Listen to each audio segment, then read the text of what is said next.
le Seigneur l'a demandé. Et alors quand tu viens chaque après-midi, chaque dimanche après-midi, en ces lieux, viens avec l'attitude de glorifier ton Dieu.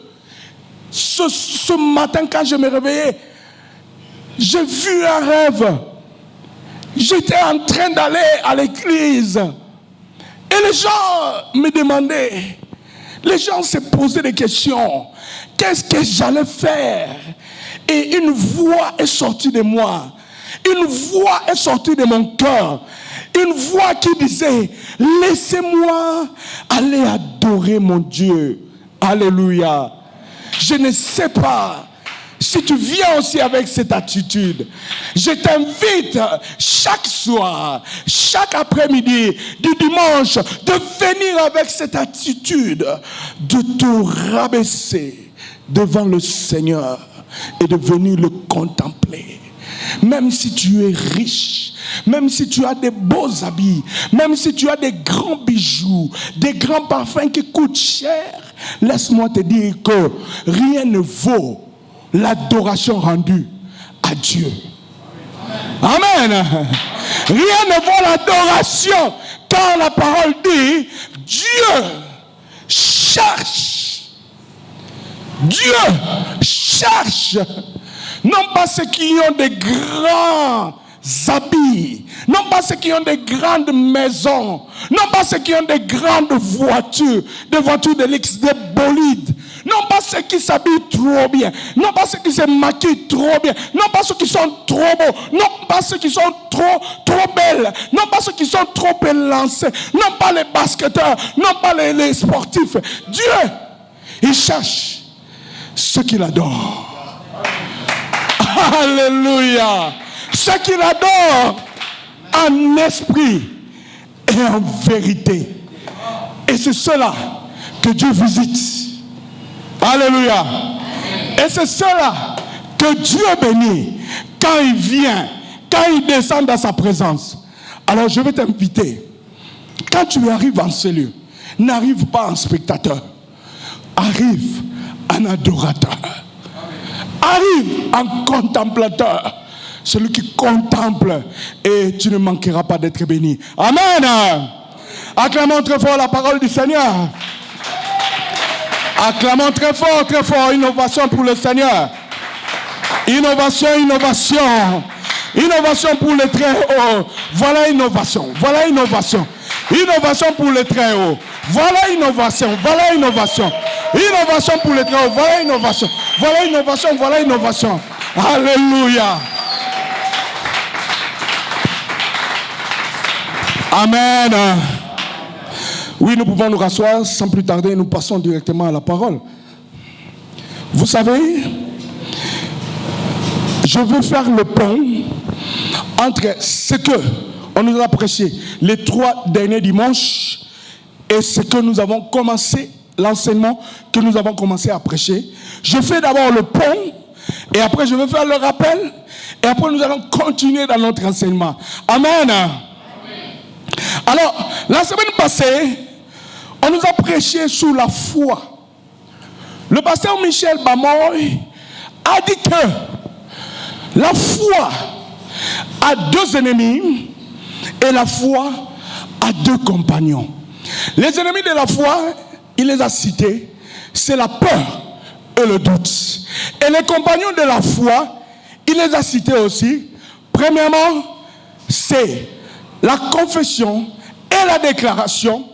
Et deuxièmement, il a dit que les compagnons de la foi, c'est les actes de foi. Amen.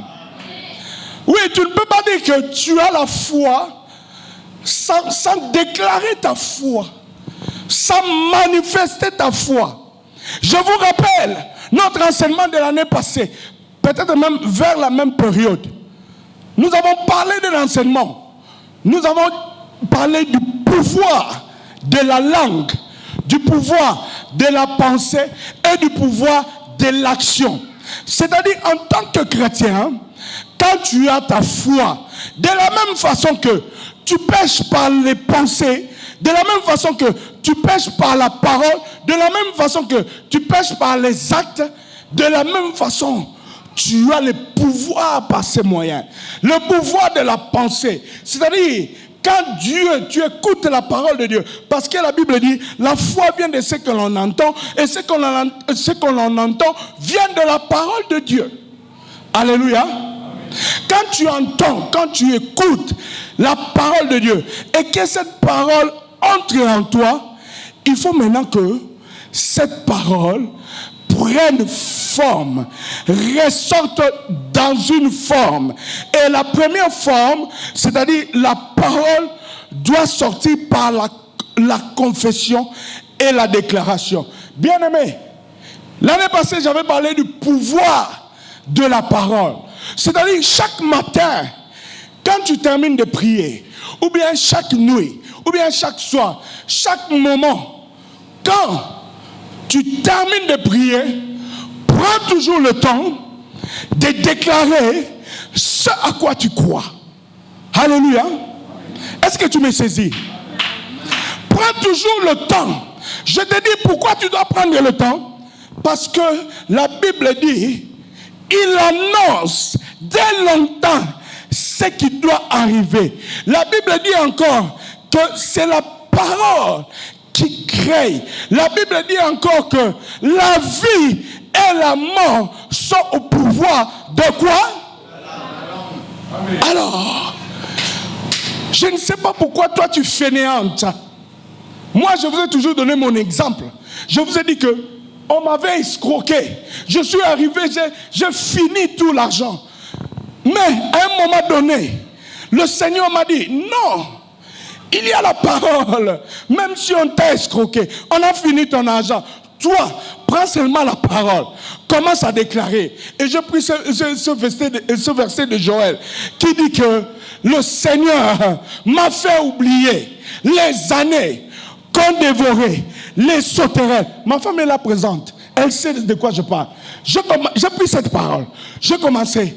Le Seigneur, moi je ne me suis pas limité à dire seulement le Seigneur m'a fait oublier. Moi j'ai ajouté encore. Le Seigneur m'a fait oublier et le Seigneur m'a remboursé. Alléluia. Je vous dis que ma femme est témoin, ma famille est ici présente. J'ai perdu beaucoup d'argent. Mais je vous dis aujourd'hui, ça ne fait pas, ce n'est pas un écart de plus de 2 ans. Ce n'est pas un écart de peut-être même pas d'une année que j'ai commencé à récupérer. J'ai perdu beaucoup. Mais j'ai récupéré ce que j'ai perdu fois 100. Au-delà même de 100. Alléluia. J'ai commencé à déclarer. Moi-même, je me demandais si je devenais fou. Je me demandais si c'était vrai. Je me demandais si ça va arriver. Si ça va arriver ou pas. J'ai commencé à déclarer. Le Seigneur m'a fait oublier les années. Et il m'a fait rembourser les années qu'on dévorait. La sauterelle, le gélec, le gazam, le asile, les sauterelles. La grande armée. Écoute ce que la parole dit. La grande armée que le Seigneur a envoyée contre toi. Même pas le diable. On ne parle pas du diable là-dedans. On dit la grande armée que le Seigneur a envoyée contre toi. Tu sais que des fois nous prions mal. Nous cherchons le diable là où il n'est pas là. Les malheurs qui t'arrivent, la Bible dit que le Seigneur l'a envoyé. Parce que rien ne t'arrive sans que l'Éternel l'ait permis. Vrai ou faux? Même si le diable est musclé comment? Il aura toujours besoin de la permission de Dieu. Il aura toujours besoin de la permission de Dieu. Voilà pourquoi la Bible dit les malheurs que le Seigneur, la grande armée que le Seigneur a envoyée contre moi. Donc mon frère, ma soeur, ce soir je vais te dire, quelques problèmes qui t'arrivent, quelques problèmes que ce soit, ne vois pas d'abord l'ennemi, ne vois pas d'abord le prochain, ne vois pas d'abord le voisin, ne vois pas d'abord votre tante, ne vois pas d'abord votre oncle, un sorcier dans le village, un sorcier ici, un sorcier ailleurs, mais vois d'abord que c'est le Seigneur qui l'a permis. Parce que si tu es enfant de Dieu, la Bible dit que tu es comme la prunelle de ses yeux. Ah, personne ne peut te toucher. Personne ne peut te toucher sans passer, sans demander la permission. Comme le diable avait demandé la permission pour le cas de Job.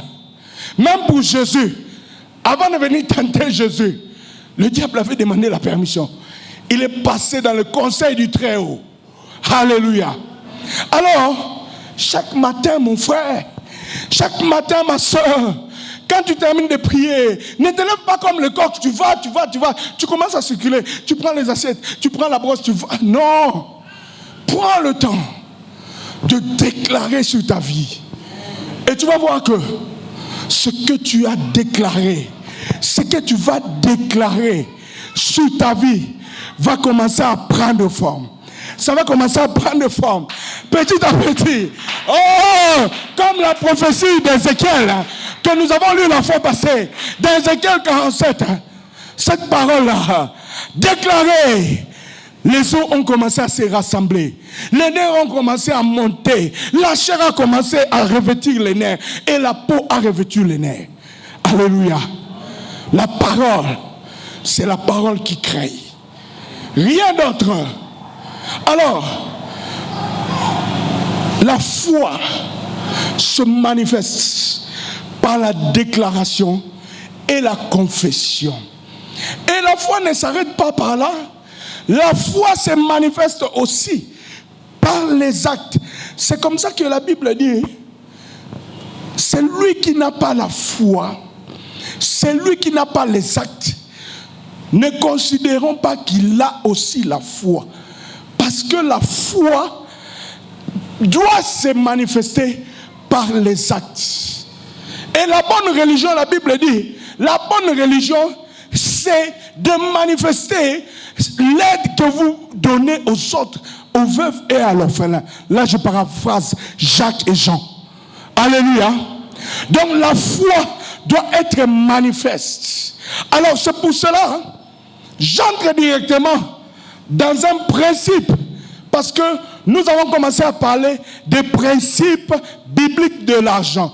Et j'entre directement dans un principe biblique de l'argent, le principe selon lequel votre foi doit activer, doit manifester les richesses spirituelles qui sont là dans les cieux, les richesses naturelles qui sont là dans les cieux, et les matérialiser de façon réalisable, de façon visible, de façon palpable. Amen. Alors je vous invite à la parole. Acclamons d'abord très fort le Seigneur. Je commence par ce principe. Prenons nos Bibles. Nous allons lire dans 2 Rois 4, 1 à 5. Je vous invite à vous lever et nous allons lire la Bible. 2 Rois 4, 1 à 7. Les principes bibliques de l'argent. Les principes bibliques de l'argent. Vous allez comprendre que l'enseignement de la foi passée sous la foi coïncide et concorde avec le texte que nous allons lire tout à l'heure. 2 Rois 4, 1 à 7. Tu as ta Bible? Vous y êtes? Vous y êtes? Ah non, je vous sens faible. Est-ce que vous y êtes? Est-ce que tu as ta Bible? Qui a la Bible devant lui? La Bible, quoique électronique. Qui a un texte qui va lire? Qui a un texte qui va lire? Levez votre main, je vous vois. Ah, vous êtes là, mais vous êtes peu nombreux. Alléluia. Prenons la Bible. Une femme d'entre les femmes des fils des prophètes cria à Élisée en disant: ton serviteur, mon mari, est mort. Et tu sais que ton serviteur craignait l'Éternel. Notez ça. Craignait l'Éternel. Or, le créancier est venu pour prendre mes 2 enfants et en faire des esclaves. Notez ça. Et en faire des esclaves. Élisée lui dit: que puis-je faire pour toi? Dis-moi, qu'as-tu à la maison? Elle répondit: ta servante n'a rien du tout à la maison qu'un vase d'huile. Notez-le, un vase d'huile. Ou bien, répétez après moi, un vase d'huile.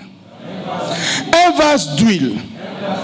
Et il dit: va demander au dehors des vases chez tous les voisins, des vases vides, et n'en demande pas un petit nombre. Répète après moi, et n'en demande pas un petit nombre.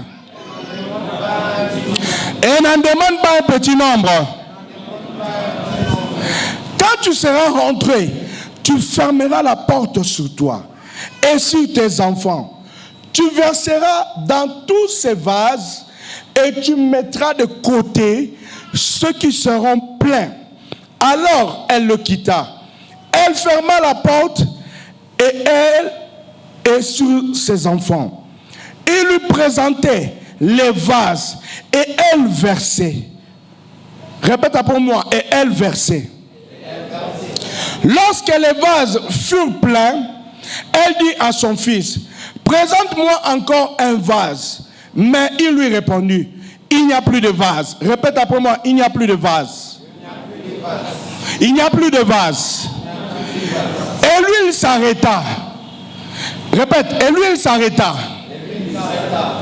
Elle alla le rapporter à l'homme de Dieu. Et il dit, va vendre l'huile et paye ta dette. Et tu vivras, toi et tes fils, de ce qui restera. Amen. Amen. Acclamons très fort la parole du Seigneur. Nous pouvons nous rasseoir.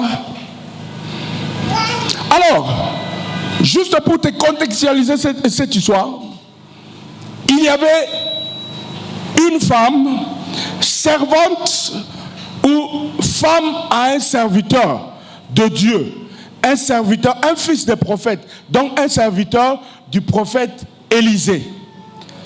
Son mari aimait Dieu, il servait Dieu, et son mari mourut.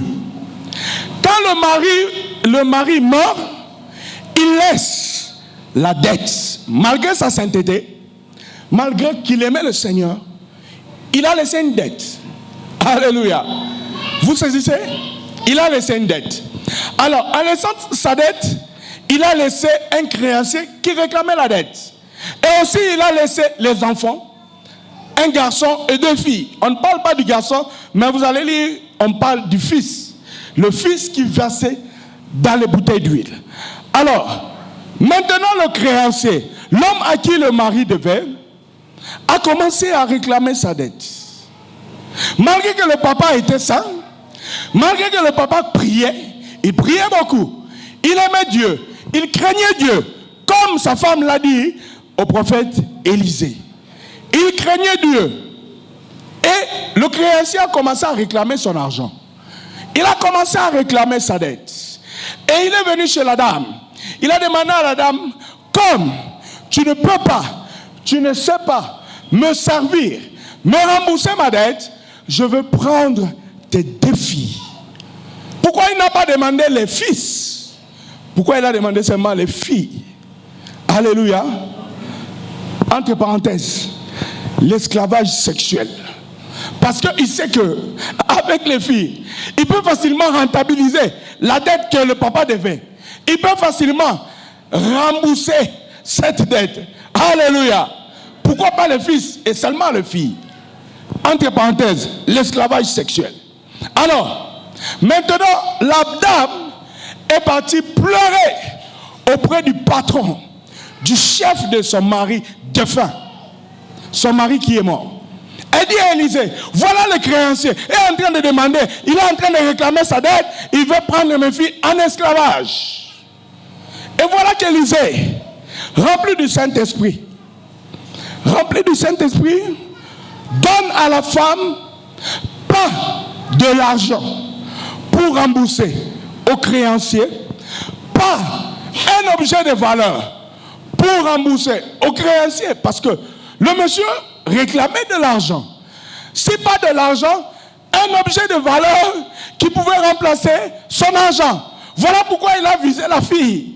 Parce qu'il pouvait aussi marier ces filles-là, il pouvait aussi facilement les faire fructifier. Alléluia. Et voilà que le serviteur du Seigneur, Élisée, donne à la femme une idée. Il dit à la femme, va chez les voisins et chez toi-même, prends les bouteilles d'huile, toutes les bouteilles d'huile qui peuvent s'y trouver.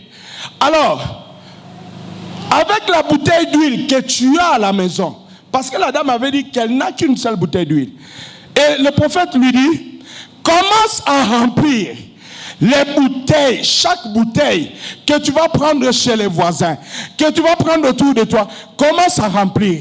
Chaque fois, tu imaginez que le miracle se trouve à quel niveau? C'est qu'une bouteille d'huile remplit des milliers de bouteilles. Est-ce que vous êtes avec moi? Vous êtes avec moi, vous me saisissez? Une bouteille, voilà l'action de Dieu dans la vie de cette femme. Une bouteille remplit plusieurs bouteilles.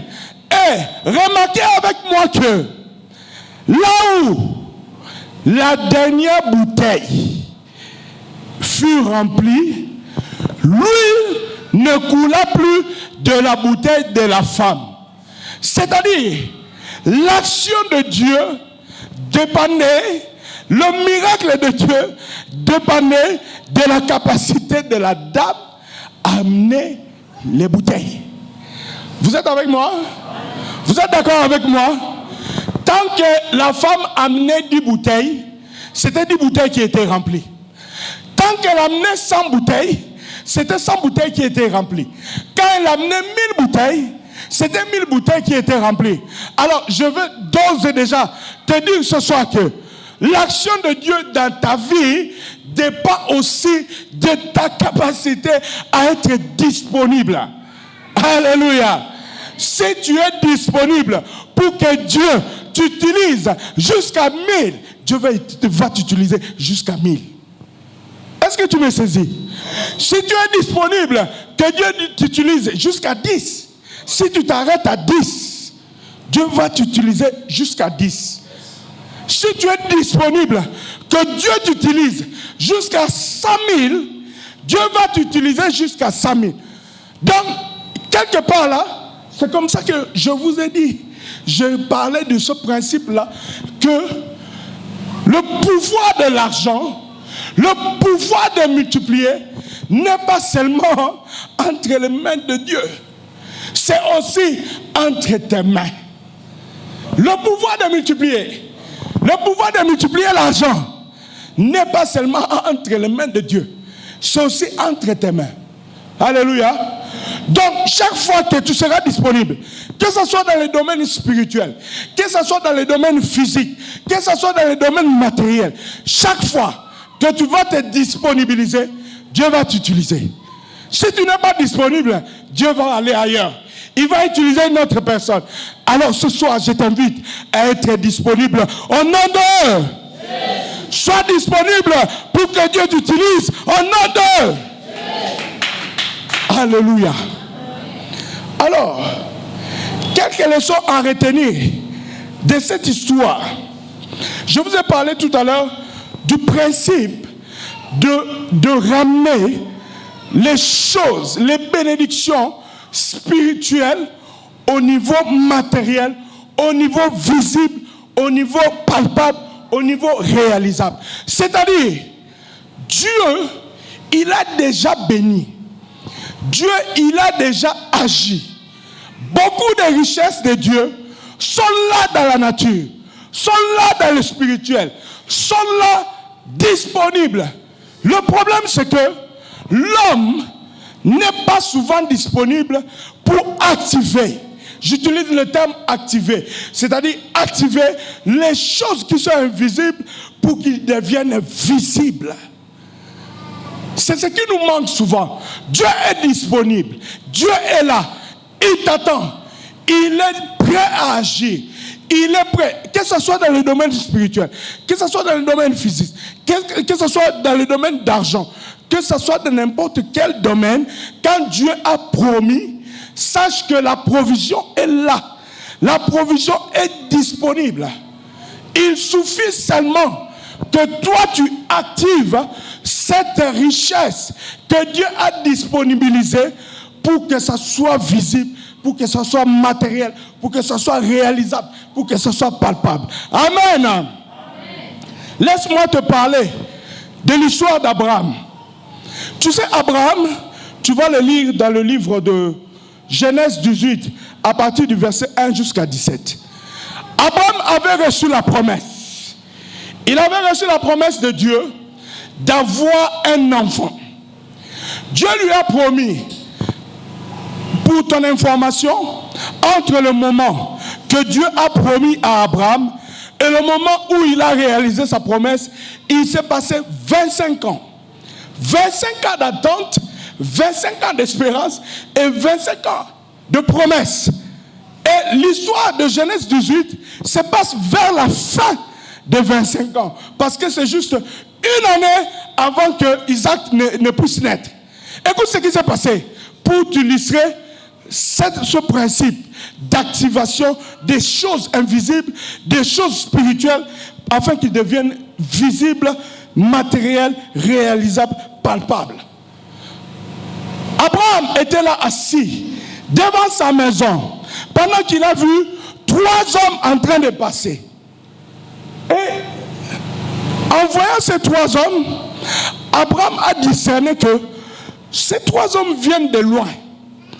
Et ces 3 hommes sont en train d'aller quelque part. Et qu'est-ce qu'Abraham a fait? Il les a appelés. Il les a invités. Il les a dit, venez, asseyez-vous pendant que vous allez vous reposer. Ma femme va préparer quelque chose pour vous et elle va vous le donner pour que vous soyez rétablis dans votre corps, que vous ayez la force d'aller où vous allez. Écoutez maintenant ce qui s'est passé.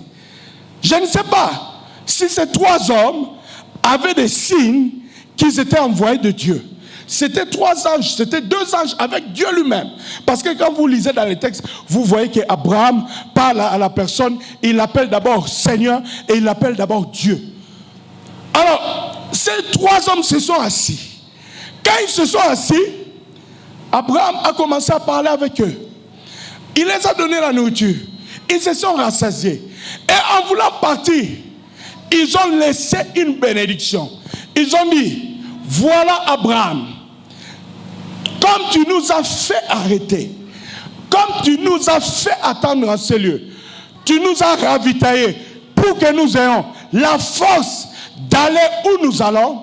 Sache que l'année prochaine, à la même période, ta femme Sarah aura un enfant et portera un enfant. Amen. Alors, avec moi, est-ce que si Abraham n'avait pas fait arrêter ces hommes, est-ce qu'il aurait cette bénédiction? Est-ce qu'il aurait cette bénédiction? Est-ce que si Abraham n'avait pas fait arrêter ces hommes, parce qu'ils ne se sont pas seulement arrêtés à dire que ta femme portera un enfant l'année prochaine, ils ont aussi révélé le plan que Dieu avait de tuer Sodome et Gomorrhe. Et c'est comme ça qu'Abraham a eu le temps d'intercéder pour Lot. Parce qu'Abraham a fait arrêter des gens qui étaient en train de passer et il les a donné de la nourriture. Donc tu comprends avec moi que la bénédiction d'Abraham, la bénédiction d'avoir un enfant, la bénédiction de sauver Lot de Sodome et Gomorrhe était là dans les airs. C'était là disponible. Mais Abraham ne le savait pas. Il a fallu qu'Abraham puisse arrêter ces gens pour que ces gens puissent le bénir. Est-ce que tu es avec moi? Alors, de la même façon, je vais te dire ce soir que la bénédiction de Dieu est disponible. Comme nous parlons des principes de l'argent. L'argent est disponible. L'argent est disponible. Ça passe là, ça circule là. Quand tu vas à Kin, tu ne vois pas l'argent, mais tu sens l'argent. Je te raconte une histoire. Quand tu vas à Kin, parce que Kinshasa c'est le centre de toutes les institutions de la République, tu ne vois pas l'argent, mais il peut t'arriver d'entrer dans un bureau, tu vois, de la façon dont les gens sont habillés, de la façon dont les gens parlent. Quand tu regardes sur le parking, tu vois que non, ici il y a l'argent. Quand tu vas au gouvernorat, même ici à Lubumbashi, on ne va pas te montrer l'argent, mais tu vas sentir que non, l'argent est en train de circuler ici. Alléluia. Tu vois de la façon dont les gens sont habillés, ils s'habillent cher. Tu vois les vêtements, ce sont des vêtements de valeur. Tu vois les voitures, ce sont les voitures de luxe. Alors, des fois, ce n'est pas loin de nous. La bénédiction, que ce soit l'argent, que ce soit la bénédiction, ton travail, ton enfant, ton mariage, ce n'est pas loin de toi. En fait, ce qui te manque, c'est activer cette bénédiction, de prendre ça dans le monde spirituel et le matérialiser et le ramener dans le monde palpable, dans le monde visible, dans le monde touchable, dans le monde mesurable. Alléluia. Acclame très fort le Seigneur. Ce principe est d'autant plus vrai que, écoutez ce que la Bible dit.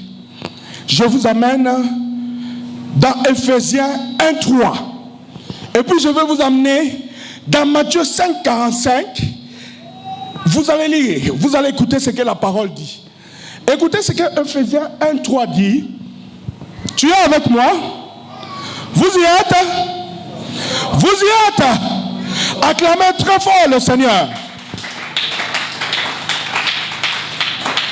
Lis avec moi, prends ta parole et lis avec moi. Écoutez ce que la Bible dit, Ephésiens 1:3. Béni soit Dieu, le Père de notre Seigneur Jésus-Christ, qui nous a bénis de toutes sortes de bénédictions spirituelles dans les lieux célestes en Christ. Amen. Donc ta bénédiction, elle est d'abord spirituelle. L'enfant que tu entends là, tu attends, il est d'abord spirituel. L'argent que tu attends, c'est d'abord spirituel. C'est quelque part. Alléluia. La gloire que tu veux vivre, le travail, le business. Tu veux vivre un business élevé. Tu veux vivre des moments de gloire où tu dépenses sans compter. C'est d'abord spirituel.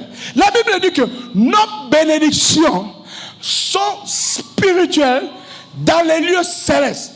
Ce n'est pas seulement des bénédictions spirituelles dont la Bible parle ici. Elle parle de toutes sortes de bénédictions.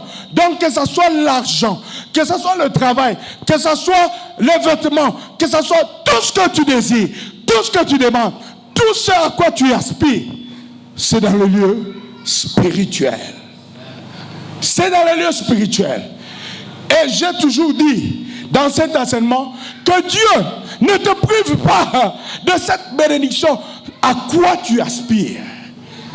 Dieu ne te prive pas de la gloire. Nous avons lu ici au début que Dieu glorifie ses enfants. Et tu sais, dans la Bible, la première fois qu'on a employé le terme gloire, elle est liée à la richesse. On a parlé de la gloire d'Abraham. Donc c'est-à-dire la richesse d'Abraham. Ne t'en fais pas, la gloire est toujours accompagnée de la richesse. Elle est toujours accompagnée de bonnes choses. Alors, ta bénédiction est d'abord spirituelle. Avant qu'elle soit matérielle, elle est d'abord spirituelle. Écoute encore ce verset de Matthieu 5:45 qui dit: afin que vous soyez fils de votre Père qui est dans les cieux. Car, écoute bien, car il fait lever son soleil sur les méchants et sur les bons, et il fait pleuvoir sur les justes et sur les injustes. Tu sais, est-ce que tu sais, tu ne te poses pas souvent des questions pourquoi les chrétiens, quand ils parlent de bénédiction, tu vas constater que les chrétiens parlent de bénédiction, mais en fait les païens aussi, ils ne manquent pas les bénédictions dont parlent les chrétiens. Alléluia. Les païens ne manquent pas les bénédictions dont parlent les chrétiens. Les chrétiens sont en train de demander les voitures, le mariage. Ils sont en train de demander des élévations, des promotions. Tu vas voir que les païens aussi, ils ont des promotions, ils ont des élévations, ils ont des enfants, ils ont des mariages, sans même venir à l'église. Qu'est-ce qui se passe? C'est que il y a un principe d'activation des richesses spirituelles, des bénédictions surnaturelles, des bénédictions invisibles qui les ramènent à des bénédictions visibles, palpables, réalisables, naturelles, physiques. Alléluia. Dieu, il fait lever le soleil sur les bons et sur les méchants. Donc de la même façon, Les païens ont des voitures. De la même façon, les chrétiens aussi peuvent avoir des voitures. Alléluia. Donc, ce principe ici, d'activer les richesses spirituelles, les richesses physiques et invisibles qui sont dans les lieux célestes, ne dépendent pas seulement d'être chrétien ou de ne pas être chrétien. C'est-à-dire, tu dois faire des choses, tu dois activer des choses pour que ces richesses-là, qui sont spirituelles, elles deviennent physiques. Peu importe que tu sois méchant ou bon. Je suis en train de te choquer, chrétien, parce que c'est la parole de Dieu. On ne peut pas extraire pour te plaire, pour te complaire. Moi, j'ai été étonné. Quand nous étions étudiants, moi, je me donnais beaucoup à la prière. Je me donnais beaucoup à la prière. Excusez-moi. Je me donnais beaucoup à la prière. Je priais. Je lisais, je travaillais. Je faisais des devoirs, je faisais des TP. Quand on a terminé, j'ai constaté que des frères qui s'appliquaient bien à l'école, les gens qui s'appliquaient bien à l'école, ça je te dis en tant que chrétien, je te révèle un parcours.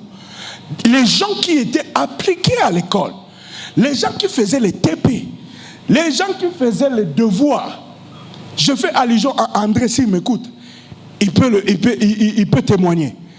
Les gens qui n'étaient même pas de notre confession chrétienne et des pentecôtistes, mais qui s'appliquaient aux devoirs, s'appliquaient au TP, s'appliquaient au travail, ont eu des boulots avant nous les chrétiens.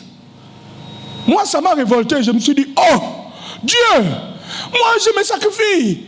Je pars tous les jours à la chorale. Je pars à l'église, je ne manque pas. Je fais des jeûnes, je fais des prières. Mais comment est-ce que moi, je n'ai pas encore du travail pendant que je vois ceux qui ne confessent même pas Jésus-Christ comme Seigneur et Sauveur? Ils ont du travail. Et le Seigneur m'a dit, il fait lever le soleil sur les bons et les méchants. Il y a des principes qu'il faut appliquer. Même si tu pries, même si tu jeûnes, il y a des choses que tu ne dois jamais manquer. Et c'est ce qui manque à l'église du Congo. On nous a habitués seulement à prier, matin, midi, soir. Mais il ne suffit pas seulement de prier, mon frère. Il y a des choses à faire. Nous devons être équilibrés. Alléluia.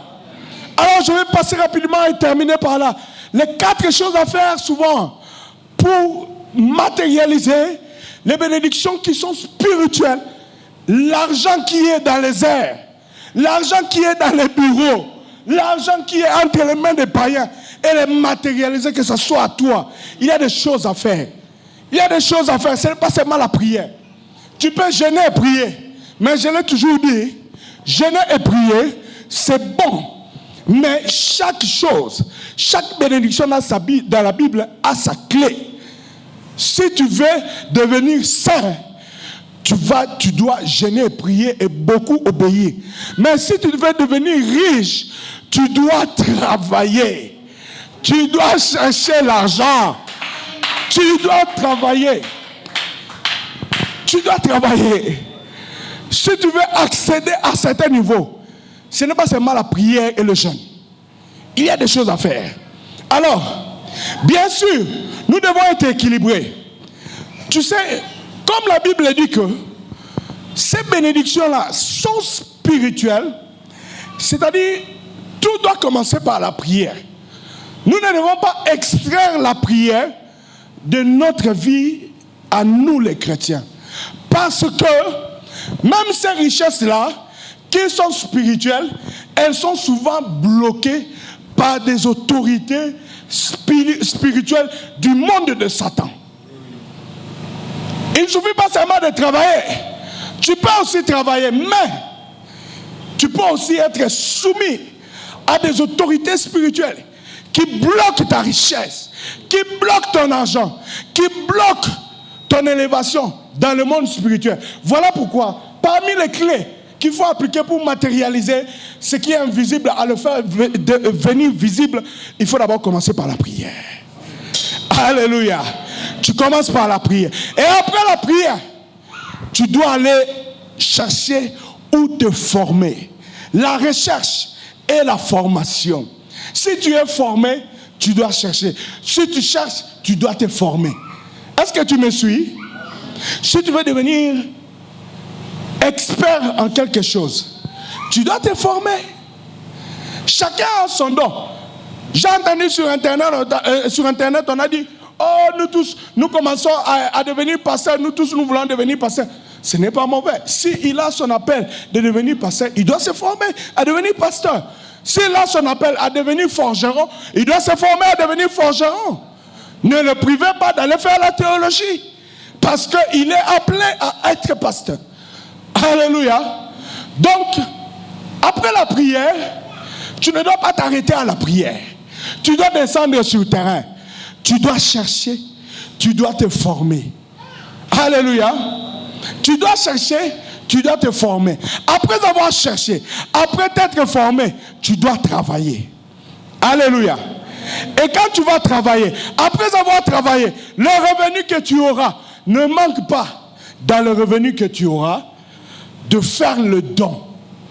Alors, tout ça, ce sont les principes généraux que je vous donne aujourd'hui. Nous allons les développer dans les séances prochaines. Alors, sache que c'est dans le spirituel.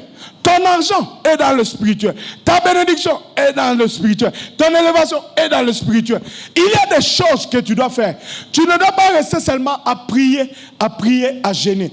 Tu ne dois pas rester seulement... Parce qu'il y a des autres qui sortent la prière. Ils sortent la prière, ils commencent à chercher. C'est bon de chercher, c'est bon d'être formé. Mais sans la prière, tu risques de manquer aussi certaines choses. Alléluia.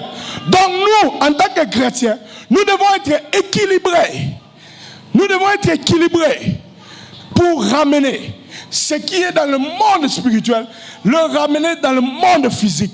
Abraham, s'il s'était arrêté seulement à prier, à confesser, sans poser l'acte d'appeler ce qui était en train de passer, les rafraîchir, il aurait peut-être raté, peut-être la bénédiction d'Isaac, il l'aurait, mais il aurait peut-être raté de faire, pas même peut-être, il aurait raté de faire l'intercession pour Lot.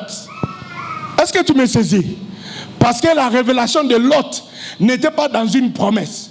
La révélation d'Isaac était déjà dans une promesse. Dieu lui avait déjà promis. Alors quand ces trois hommes passaient, ils n'ont fait que rappeler. Mais pour Lot, ils n'ont pas rappelé. Ils l'ont annoncé que nous partons. Dieu nous a envoyé détruire Sodome et Gomorrhe. Et c'est parce qu'Abraham les a arrêtés qu'il a eu le temps de sauver Lot. Alléluia. Donc ne manque pas à être équilibré dans ta vie chrétienne.